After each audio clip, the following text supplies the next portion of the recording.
Waves of destiny, reckoning. I swam downward, swift as a blade, the ocean parting with a purpose I didn't fully understand, but followed without question. I wasn't guessing. I wasn't hoping. I was drawn.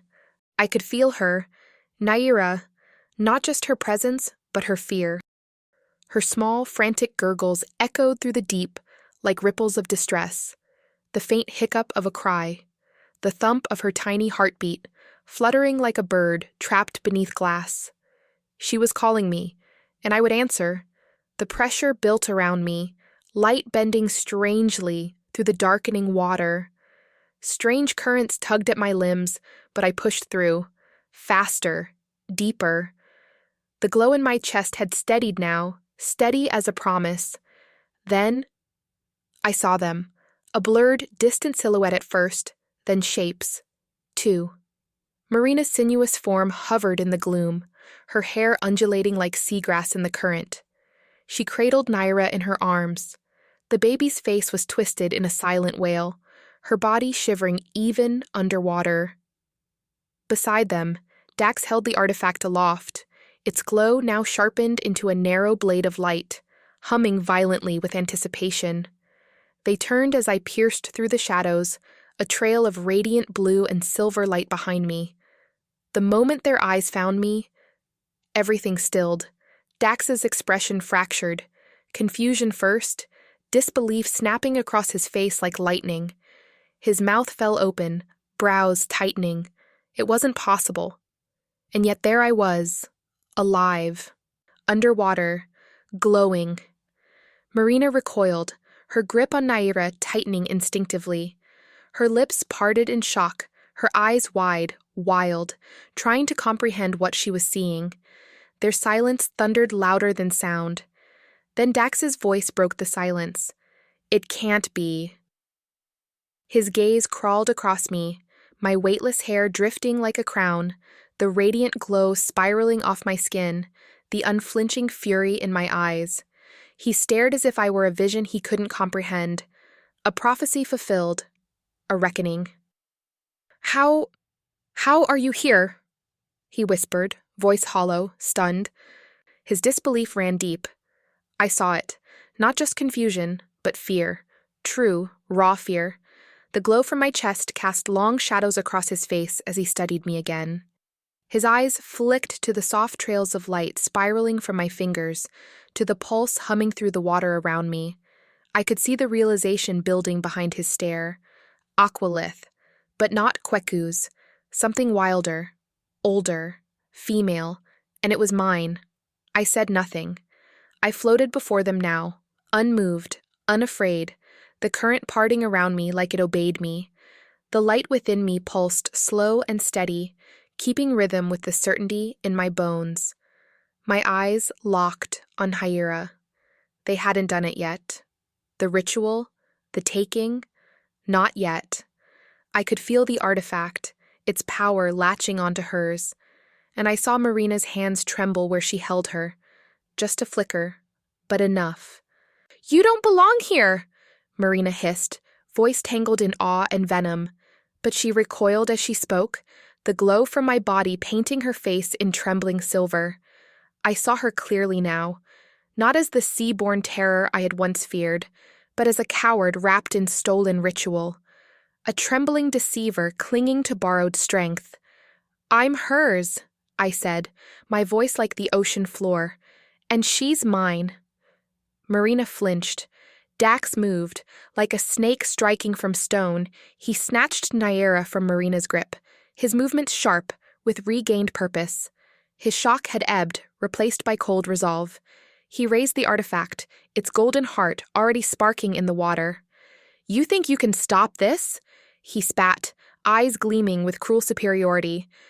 "You? A land dweller half-formed, swollen with power you don't even understand? You think that makes you equal to me?" He clutched Naira tighter, positioning her between us. The artifact hovered closer to her tiny chest. I saw her hand, so small, so perfect, reach toward me. That would be the last time she reached for me. Rage whirled inside me. The artifact flared in his hand, violent, blinding, like the sun cracking open beneath the sea. But so did I. "Give me back my daughter!" I roared. The ocean answered. Light burst from my chest, golden, raw, ancient. It tore through the water like lightning through the sky, warping the currents, ripping through the dark. Marina screamed, shielding her face, spinning away. Dax reeled backward, the artifact rattling in his grasp, unable to compete. The sea ignited around us, and through the blaze I surged forward. I struck like a storm born in the marrow of the sea. The water shrieked around me, splitting apart as I surged forward, not swimming, but hurtling, light flaring in my wake like a comet unleashed beneath the waves. Dax didn't even see me coming. My hand shattered through the current, slicing past the artifact, past his twisted sneer, and found Hira before he could even blink. The instant my fingers met her skin, the ocean itself seemed to pause. Then, light detonated, not just from me, but from her, fierce, primal, a resonance so pure it cracked the silence of the deep, a call and response written into the bones of the universe. Dax screamed, an ugly, inhuman sound drowned by the surge. The force of our connection blasted him backward, his grip shredded by light he could never own. I pulled Nira to my chest. He lunged, enraged, but he didn't get far. The sea listened to me now. I didn't have to speak. Just a thought, and it moved. The water twisted into thick, snake-like coils, alive and angry. They shot toward Dax, wrapping around him like they'd been waiting for my command. He fought, writhing and shouting, but it was no use. The sea dragged him down, fast, hard, and without mercy, pulling him far away from us. "You will never touch her again," I growled. The ocean trembled at the sound. Even I froze. Because that voice, it was mine, but not. Deeper, steadier, unyielding.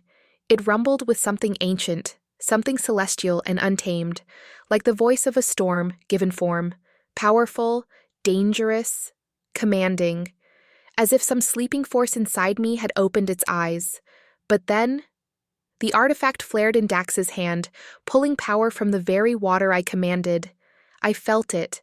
The threads I'd used to restrain him ripping free, drawn into that vile core. He roared and broke free. I gasped. My light dimmed. Another pulse. I sent it out desperately, but it was thin, weak. It withered before it reached him. My knees buckled in the water. Naira whimpered softly. I cradled her, shaking, trying to summon something, but I was failing. He stared at me, jaw slack, eyes wild, as if something divine had torn itself free from the sea floor and taken shape before him. "Impossible," he breathed. "It can't be. You? A land dweller?" His gaze raked over me, wild with fury, yet laced with something else. Reverence, possession, and beneath it all, unmistakable fear. "What is this power?" he whispered, his voice hollow with awe, like he'd just witnessed the sky tear open. "You're not a girl. You're—" The word caught in his throat, broken by the weight of revelation. Then, quieter, shaken. "A hidden goddess." He laughed, sharp and disbelieving, almost choking on it. "I thought you were just some fragile little stray, lost, harmless. But this?" He gestured toward me, to the glow spilling from my skin like starlight reborn. "This is ancient, forgotten, sacred, and it's pouring out of you?" His eyes gleamed, wide with both desire and dread. "This kind of power, how does it exist in you?" He floated closer. I gritted my teeth, struggling to push him back, but the resistance was fading. "You're more than I've ever seen. More than I would ever dare to imagine." His voice dropped. "This is what my brother was protecting all along?" In his hand, the artifact pulsed, alive, ravenous, almost gleeful. He glanced down at it, and a twisted light sparked in his eyes. "The artifact, it loves you," he said, a grin spreading slow and cruel across his face, then sharper. Yes, he whispered, eyes blazing. Fight me! His grin twisted, sharper and crueler. Pour it out, all of it, because the more you fight... He tapped the artifact. It flared, a hungry flare of gold and bloodlight. The more I take... And then I felt it. The pull. My strength draining, not in a sudden burst, but steadily, mercilessly, like water from a cracked jug. The sea around me churned, but inside, I was going still. My limbs trembled, my glow flickered. I was losing. He tilted his head, mocking pity in every line of his face. I was born to inherit every drop you spill, he said, voice soft like a promise. And then, he raised the artifact. Your power will be mine, he whispered, eyes gleaming. You will be mine. I couldn't move, couldn't fight. The light that had once surged through me now poured into his palm, and with it, it felt like my very soul was unraveling. I braced for the end. And then it happened. The water froze around us, not in temperature, but in presence. A pulse, not from me. I looked down. Nira had gone still in my arms, completely, eyes wide, glowing faintly. Her small chest rising and falling, slow, controlled, focused. And then it appeared. A sphere of light unfurled around us, like a heartbeat made visible, expanding in perfect, radiant rhythm. It didn't burst or blaze, it blossomed, calm and commanding. Warm gold intertwined with strands of silver, flickering softly like dawn pressed into motionless water. It encased us, a perfect circle beneath the sea, quiet, womb-like, untouchable. Dax hit it hard, but the sphere didn't even ripple. He staggered backward in disbelief. So did I, because it wasn't me, it was her. Nira. And then it hit me. This was her shield. The one Kweku had spoken of with reverence in his voice, the unseen shield formed from our bond, meant to protect what the world could not. All this time she had carried it around her, quiet, invisible, waiting. But now it answered. It rose with power, with purpose. She awakened it, strengthened it, made it seen, because the last of my strength was pouring into her and had become hers. This wasn't just light, it was inheritance, a sacred legacy wrapped in gold and silver woven into something that could not break. And with it, she was protecting me. I felt it in my bones, in the way she pressed her tiny hands against my chest, in the glow around us that pulsed like a heartbeat, shared. Dax reeled back, eyes wide with disbelief. Then he roared, slamming the artifact against the shield. She's doing it, I whispered, a sob escaping, my voice trembling with awe. You're doing it. Tears welled in my eyes. I held her closer. My daughter, my miracle, was fighting to keep me safe. Dax struck again, and again, each blow louder than the last, echoing through the water like thunder. Each time the artifact absorbed more aqualith. Then, a single crack. Her tiny eyes winced, the shield flickered, and then it shattered. Dax lunged, and I moved, wrapped my arms tight around Nira, curling my body over hers, shielding her the only way I could. But before his hand could reach us, the sea erupted. A blinding flash of white cleaved the deep. Not lightning, not wind. Something older, primal. A rupture in the ocean's stillness, as if the sea itself had drawn breath, for the first time in centuries, and exhaled wrath. Water trembled, currents buckled, pressure folded inward, as if the ocean had remembered its master, and bowed. My eyes snapped open, and there he was, Kweku. His hand gripped Dax's throat with a stillness that unsettled the current, unmoving. Like the final second before a blade drops. Absolute. Dax, frozen mid-lunge, hung in the water, rigid, wide-eyed, his tail drifting behind him as if even the sea refused to hold him. Kweku didn't move. He didn't need to. And it was that stillness, that terrible sovereign calm, that made him terrifying. His dreadlocks floated behind him like strands of night unraveling in the deep. His chest and arms shimmered with pulsing green ether veins, as if the ocean had carved its will into his flesh. And I couldn't stop the sound that left me, a quiet, broken exhale, part sob, part prayer. He came. Terror still gripped my spine, but through it bloomed something just as fierce. Relief. Not the soft kind, not the gentle kind, the kind that crashes into you after the world has already started to cave. He came in time, 1 second later, and Dax's hand would have been on us, on her. I hadn't realized how close we had come to the end until that moment, and now I could barely breathe through the flood of it, the weight of what didn't happen. Tears stung my eyes. I had been ready to die, to use my body as a shield, to give whatever I had left just to keep Naira safe. And then, Kweku had appeared. Like the ocean had answered a prayer I hadn't spoken, a force made flesh. And for the first time since I'd fallen into this nightmare, I believed we might actually survive it. Because he was here. His eyes, once soft and familiar, now blazed a brilliant, otherworldly green, a light with something ancient and unrelenting. Then, without warning, I heard him. Not like before, when I'd reached for his thoughts. This time, he entered mine. "Are you hurt?" The voice didn't echo. It landed, sharp and immediate, inside me, and with it came a surge. His power moved through me, not roughly, but searching, like a tidal pulse sweeping through every part of me, checking, feeling, knowing, and then I felt it flow through Naira too, gentle, reverent. In the same instant, I felt his relief, brief, fierce, whole, but then, his rage, it coiled inside me before turning outward, his fury shifting toward Dax with such concentrated force that I trembled. Even as he held Dax back, I could feel the weight of his focus, like the sea itself had narrowed its eyes.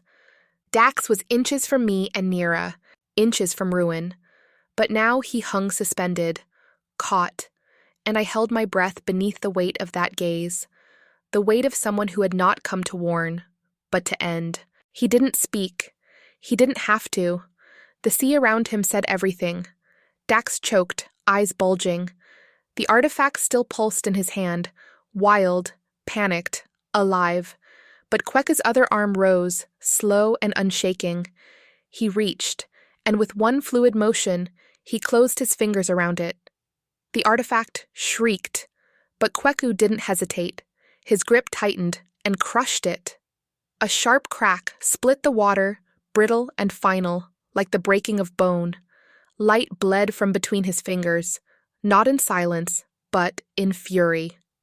It screamed. The magic inside it ruptured, unraveling in torrents, bleeding into the ocean like molten gold spilling from a dying star.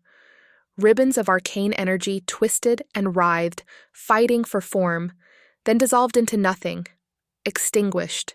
The ocean swallowed it whole, and with it, something shifted inside me. The power I had lost returned. I felt it surge through my chest, rushing into my limbs, rising like breath after drowning. And in my arms, Nahaira stirred. A soft glow returned to her skin, faint but real. The sacred energy, her birthright, poured quietly back into her like a forgotten flame rekindled.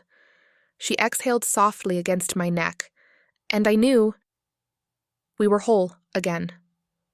Dax flailed in Kweku's grip, wild and useless, but Kweku didn't flinch. Fury still lived in his bones, in his eyes, in the stillness of his form. Dax threw a punch, his last desperate blow, but Kweku, calm, exacting, terrifying, raised his free hand. He parted the sea around them, once, then again, and Kweku tore the water inside Dax's lungs free. It fled him like a curse undone, rushing from his mouth in a silent howl. Dax crumpled, gasping, writhing, empty. Kweku didn't stop. The sea peeled open around Dax like cloth, clean, merciless. Walls of water surged and held, towering on either side, forming a narrow corridor of void. Not air, but absence. Dax collapsed inside it, his tail dragging uselessly behind him, his body jerking, lungs groping for breath. Surrounded by the thing he needed most, yet barred from touching it. Kwaku hadn't just parted the sea. He had sealed Dax inside it. A prison sculpted from ocean and will. It didn't just restrain him. It denied him. Kwaku stood above him, unmoving, and in his eyes, I saw it, finality. He meant to end him. Here. Now. No, I whispered. The word barely left my lips, but Kwaku heard it. He turned to me slowly, chest rising with fury, ether veins pulsing across his skin, the glow behind his eyes unwavering. Please, I said, quieter this time. Don't end him. His gaze locked onto mine, long, unreadable, as if weighing the weight of mercy itself. And then, finally, he lowered his hand, but something shifted. The water stirred behind him, like a shadow slipping free. His head turned, just slightly. Marina. She was retreating into the deep, hoping the chaos would hide her, believing no one would see her go. But Kwaku did. With a flick of his wrist, the ocean answered. A sudden current rose beneath her, sharp and silver.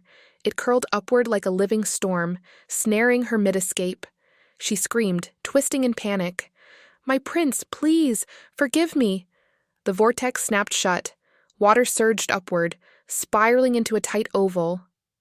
A liquid prison that pulsed like something alive. Inside, her limbs pressed inward, dreadlocks spiraling with the current, her body held in suspension. Like prey caught mid-prayer, it didn't crush her. Her voice shattered, splintering into sharp, useless fragments. Then, silence. Not soft, not peaceful. It was silence dense with pressure, the kind that rang in your ears.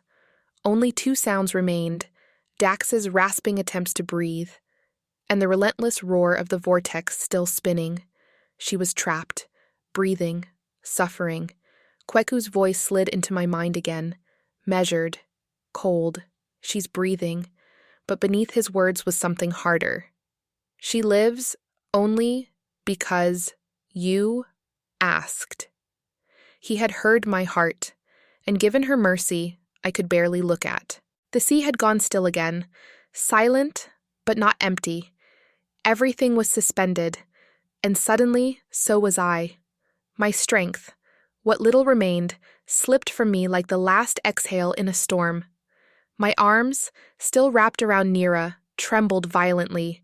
I tried to keep upright, but the weight of it all, the fear, the pain, the impossible relief, folded me in half.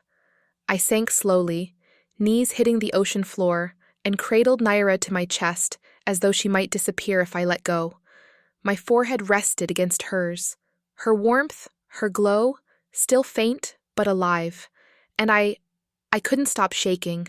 Then I felt him. Kwaku moved through the water like gravity itself, no more fury in his stride, no fire, just him, moving toward me. When his arms came around me, I didn't resist. I collapsed into him. He lowered himself in the sand beside me, one strong arm beneath my back, the other bracing behind my shoulders, holding both me and Naira like we were the only things in the ocean that mattered. I have you now, he murmured. His voice was low, steady, but not untouched. There was something inside it, something cracked.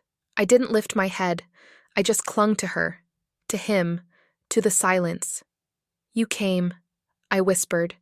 It sounded like a confession. His hand curled at my spine. Yes, he said quietly. You called, and nothing in this world could have kept me away. And for a long moment, we just stayed there, pressed together in the stillness, the sea cradling us the way he cradled me. Then Naira moved, just slightly, her small arm shifting against my skin, her head turning as if drawn by something unseen. And I felt her light rise, brighter than before. She opened her eyes, soft, glowing, Unblinking, she looked at me, then past me. Her gaze settled on Kweku, and she reached for him. One tiny hand, open. He stilled. Then slowly, he let his fingers rest over hers. "You're strong," he said, his voice a whisper. His eyes met mine, and the weight of what he meant hit me deeper than anything else had. Just like her mother. The tears I had held back broke free. Not loud, not messy, just silent streaks of salt against my cheeks, warm in the cold of the deep. Kweku didn't speak again. He didn't need to. He stayed there, wrapped around us both, solid, steady, like a vow made flesh, and for the first time since I dived into the sea, I felt truly safe. Kweku didn't speak. He simply shifted, adjusting his hold on me and Naira. And the moment he moved, the ocean moved with him. Not a ripple against his will. No resistance. He turned, and the waters parted, not violently, but like a veil lifting to reveal something sacred. I didn't ask where we were going. I didn't need to. My head rested against his chest, the low pulse of his heartbeat echoing through the water and into my bones. Every inch of me ached, from exhaustion, from holding too much, for too long. In his arms, I felt anchored. The path we followed was unfamiliar, narrow currents between veined coral, an arched tunnel of glowing reef. Above us, blue light shimmered, like starlight caught beneath the sea. Then we arrived. It was quiet here, a hush so complete it felt sacred. Nestled deep within the ocean's embrace, the sanctuary unfolded, like a secret meant only for kings. Jagged stone arched overhead in cathedral-like spires, their surfaces veined with glowing kelp that shimmered like royal banners in the current. Pearlescent sand blanketed the floor, untouched and pale, beneath soft, bioluminescent light spilling from coral sconces in the cavern walls. Everything here pulsed with old magic, the kind that remembered crowns and coronations, the kind reserved for bloodlines forged in ocean fire. Somehow, I knew this wasn't just a haven. It was a throne room, carved by the sea itself. A place where only the rarest merfolk dared to tread, and were deemed worthy to stay. Warm light spilled from a shaft above, golden and pale like morning through water. It lit the space in layers, green and silver and soft blue, reflecting off the curves of Kweku's skin like whispers. He lowered us slowly, letting me and Nira rest against the silken sand. I exhaled, finally. My arms loosened. Naira, still glowing faintly, curled into my chest with a soft sigh, as though even in sleep, she could feel we were safe. Kweku lowered himself beside us, one hand still braced at my back, as if afraid to let go entirely. I turned my head to him. His eyes, no longer glowing green, but quietly brown, met mine. "You never told me this place existed," I whispered. My voice was hoarse, barely a thread. He didn't answer right away. Then, softly, with something unreadable behind it, "It was never meant for anyone else." I didn't know what to say to that, so I said nothing. The silence between us wasn't empty. It was charged. He shifted closer. His hand hovered near my face, not touching, but near enough to feel the warmth of it. "I'm so tired," I said. "I know." He nodded, and for a long time, none of us moved.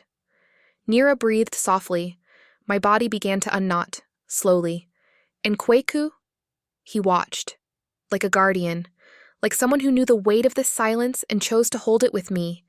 I let the quiet hold me and closed my eyes. I woke to warmth, not just around me, in me. The water held me like silk, soft, slow, a heat that pulsed with life, massaging every ache from my limbs, as if the ocean itself was humming a lullaby through my bones. And then I realized I was cradled. His arms were still around me. Kweku. My head rested against his chest, the steady rhythm of his heartbeat echoing through his skin and into mine. anchoring me to a world that barely felt real. I tilted my face upward. He was watching me, silent, steady. Those green eyes, no longer blazing, but glowing, as if he hadn't blinked once since I closed my own. A slow smile touched my lips. For a moment, I simply stared at him, letting the truth of this moment settle. This being, this force of fury and grace, had held me through the storm, and was still holding me now.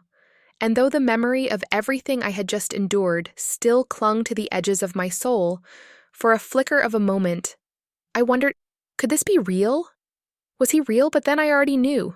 Yes, he's real. All of this is real. I shifted slightly, my voice still half caught in sleep. I fell asleep. His response came like a current around me, deep, warm, certain. I know. I felt the breath he drew as he looked down at me, his eyes tracing every part of me. He studied me quietly, gaze flicking over the lines of my body as if searching for something unseen. And then I felt it. His aqualith brushed against mine, not sharply, but gently, like light touching light. It moved through me like a slow tide, soothing, checking, healing. His hand rested lightly at my waist, the other cupping the back of my head, and I realized he wasn't just now watching over me now.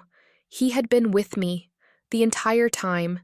Even in sleep I had felt him, his warmth, his power, his quiet promise that I was never alone. My brow furrowed faintly against his chest. How long was I out? A while. I blinked, brain slowly catching up. How long is... A while? A pause. About 3 days. 3? Though surprised, the word left me in a hush, no louder than a breath. I didn't ask why, didn't need an explanation. Some part of me understood that my body, my spirit, everything had needed time. Time to settle, to mend, to process all that had happened. The terror, the fight, the loss, the power. And still, through all of it, he had stayed. Kweku had never left my side. And then, my heart dropped, my arms were empty. Naira. I jolted upright, panic slicing through the softness like a blade. I looked around frantically, head whipping left to right, breath catching in my throat.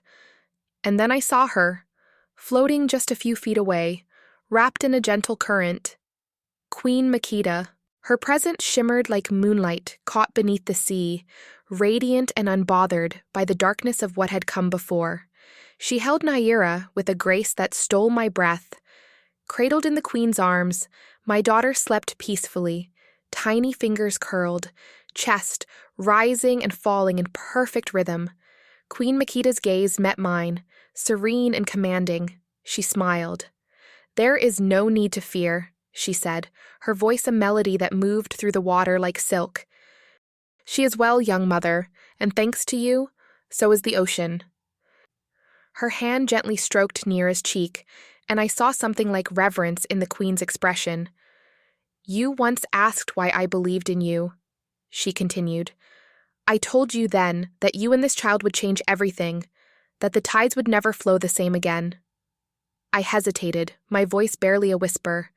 I still don't know how I did it, how I breathed under the water, how I had the strength. Queen Makita's smile was soft, but steady. You didn't do it alone. The power came from the bond. Just as Naira can now breathe on land, you can now breathe in the sea. That is the nature of what you share. Something ancient, something sacred. It goes beyond blood. She drifted closer, lowering her gaze briefly to the child in her arms. I knew you could protect her. I knew it from the moment I looked into your eyes. You would have given your life for her without hesitation. That child is blood enough. You are her mother in every way that matters. She turned Naira slightly, letting me see her tiny face as it rested against her shoulder. The Naira in my arms now, the one whose light shields kingdoms and bends oceans. That power exists because of you. You didn't just protect her, you awakened her. Her eyes lifted back to mine, and for a moment, I forgot to breathe. There was warmth in them, yes, but something deeper, something ancient and infinite. Honor, gratitude, awe. The change has come. She floated closer, letting me see Nira's peaceful face up close. Her voice lowered. There is still more to fulfill, more that your presence in our world will awaken. But today, I say this to you not as queen, but as mother. She looked directly into me, through me. You saved her. You saved all of us. A pause. Then, do you wish to know why you could? I nodded, breath caught in my throat. You are touched, Amma, she said, not just by the sea, but by something older. You are what we call a soul bearer, an ancient force that does not belong to one world or the other, but returns to them when they need remembering. You hold no throne, yet power kneels for you. She drew closer, and I felt truth wrap around her words like a seal. You have an old soul, wide enough to hold the sacred. It is why you carry Aqualith, why the sea did not reject you.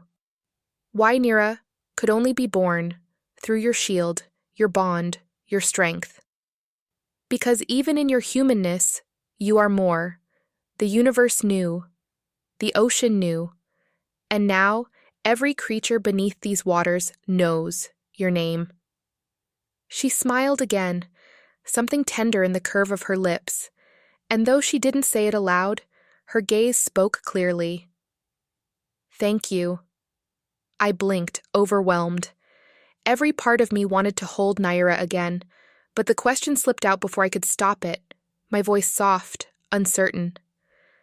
What's going to happen to Dax and Marina? There was a shift beside me. Kweku's voice answered, quiet but firm. They'll face the council. What they did, what they tried to do, won't be left unanswered. His hand brushed mine beneath the water, grounding me. Your mercy saved Dax's life, but it won't protect him from judgment. The sea has its laws. I nodded slowly, not sure how to feel. A part of me still trembled at the memory of Dax's hands, the gleam in Marina's eyes, but deeper than fear was a strange sense of peace. The ocean would deal with its own, but even before I could say anything else, I heard the Queen's voice, this time in my mind. Rest now, Mother of Light. I will keep her close. She began to turn away, and panic rushed in. She was leaving with Naira. Wait, please, But before I could finish, she turned back, eyes gentle. She is safe. You need only look at him, she said, glancing down at Kweku with a knowing smile. To know your daughter is protected. Kweku's hand gently found mine, grounding me again. She'll be safe with her, he said quietly. I promise. I nodded, swallowing the lump in my throat, and I watched as Queen Makita drifted away, her figure glowing softly as she disappeared into the glimmering shadows. Naira cradled gently in her arms. I didn't move. I couldn't. But Kweku did. Without a word, he shifted, pulling me against him, closer than before, until I could feel his breath against my cheek. The water was warm around us, holding us like a lullaby. And him? He held me as if the battle had never ended, as if his arms were the one place the war could never reach me. I felt his voice before I heard it, low, steady, like the ground of the sea had spoken just for me. Amma. My eyes stung at the way he said my name, like he was holding every part of me in those 2 syllables. He tightened his hold, his voice curling around me like a current meant only for my ears. Everything I ever told you, about your power, your light, the way our aqualiths match each other. You're incredible. I felt you. I felt it all when you awakened. His fingers traced my arm, reverent. You were born to alter the tides. I blinked back the emotion rising in my throat, but he wasn't done. A silence settled between us, full and deep. Then, he shifted slightly, cupping the side of my face so I had no choice but to look at him. I will always find you, Amma, beyond this life, no matter what world we are born in. My chest ached at the weight of his promise. I've loved you from the beginning.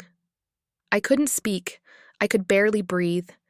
He brought his forehead to mine, his eyes glowing faintly. He pulled me closer.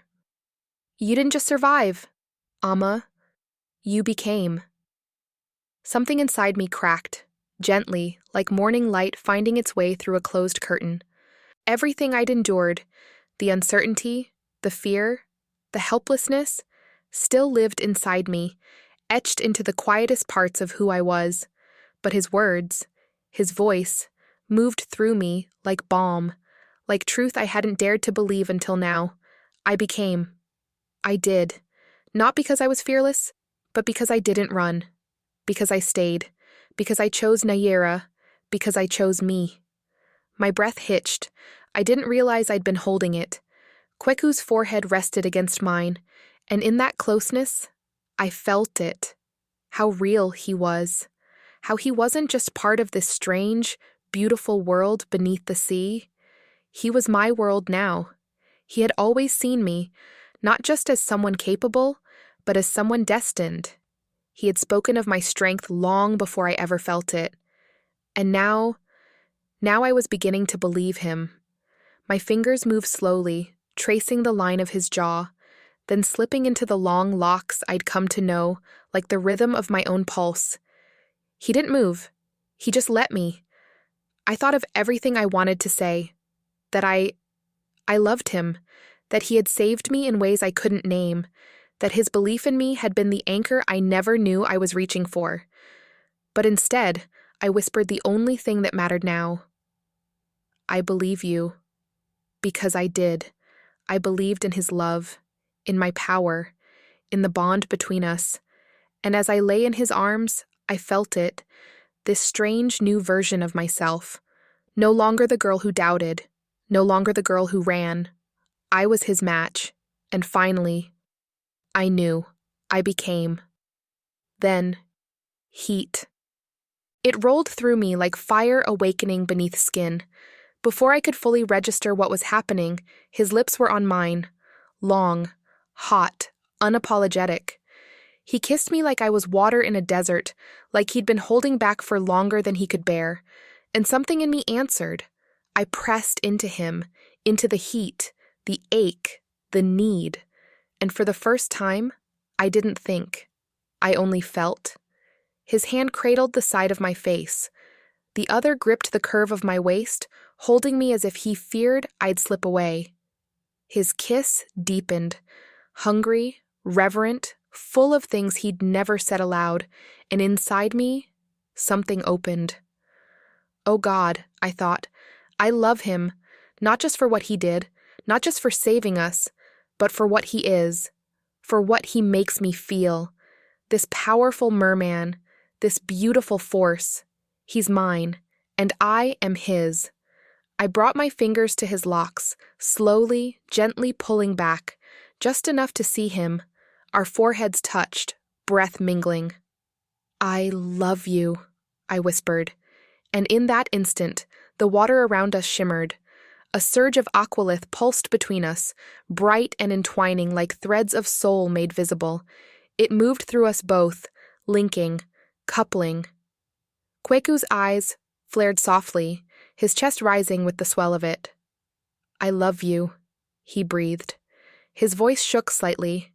Then he smiled, grinned, that rare grin of his, wild and beautiful, like the ocean teasing the shore. There was something you asked me to show you, he murmured, eyes locked on mine. I don't think I can hold back anymore. Pulling his head toward my lips, heart still racing. I murmured softly, then don't. Are you ready? He asked. Yes, I said, breathless. I'm ready. He tilted his head slightly, that grin deepening, wicked, irresistible, with a glint that made the water ripple. Even for that last part? He asked, and I grinned right back. Especially for the last part.